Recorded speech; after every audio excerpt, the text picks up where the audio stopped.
என்னடி நீ ஐஸ்ல உறைஞ்சு போன வீடியோவை போட்டிருக்கோம், அது ஒரு 5000 வியூஸ் கூட போகவே இல்லை. நீ ஒருவேளை பேசினா வியூஸ் பிச்சுக்கும் போல இருக்கு.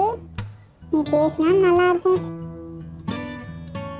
வித்யாவதி, இன்று முதல் உனக்கு பேசும் வல்லமையை தந்தோம்.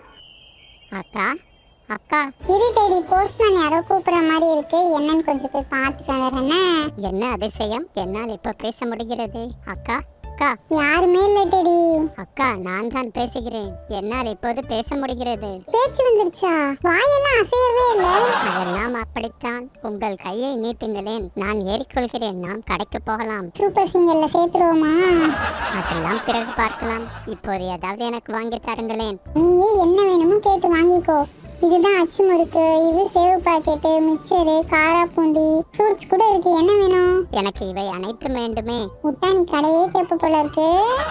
அப்படியெல்லாம் கேட்க மாட்டேன் அக்கா.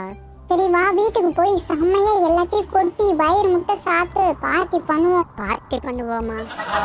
அப்படியென்னால் என்னவென்று தெரியவில்லையே. சரி, நமக்கு ஏதோ விசேஷமாக செய்து கொடுப்பார்கள் போல இருக்கிறது. சரி, அது என்ன என்று நாம் சாப்பிட்டவுடன் பிறகு கேட்டு தெரிந்து கொள்ளலாம். நாம் இவ்வளவு நேரம் நடக்கிறோம், இன்னும் நம் வீடு வந்த பாடில்லையே. எவ்வளவு தூரம் தான் நடக்க வேண்டும்?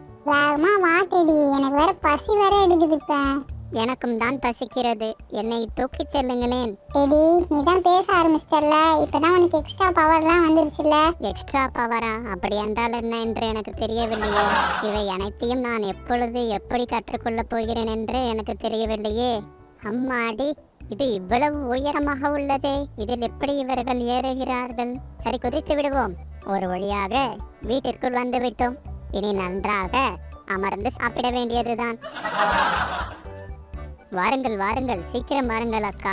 சரி, நான் ஸ்நாக்ஸ் எல்லாம் போட்டு வைக்கிறேன். போடுங்கள் போடுங்கள், வேகமாக போடுங்கள். நான் தண்ணி எடுத்துட்டு வரேன், அதுக்குள்ள எல்லாத்தையும் சாப்பிடாத, சரியா? எனக்கு இருக்கின்ற பசியில் நான் எப்படி சாப்பிடாமல் இருப்பது? அவர்கள் வருவதற்குள் நாம் சிறிதளவு சாப்பிட்டு விடலாம். இது மிகவும் ருசியாக உள்ளதே. இதன் பெயர் என்னவென்று கூட நமக்கு தெரியவில்லையே.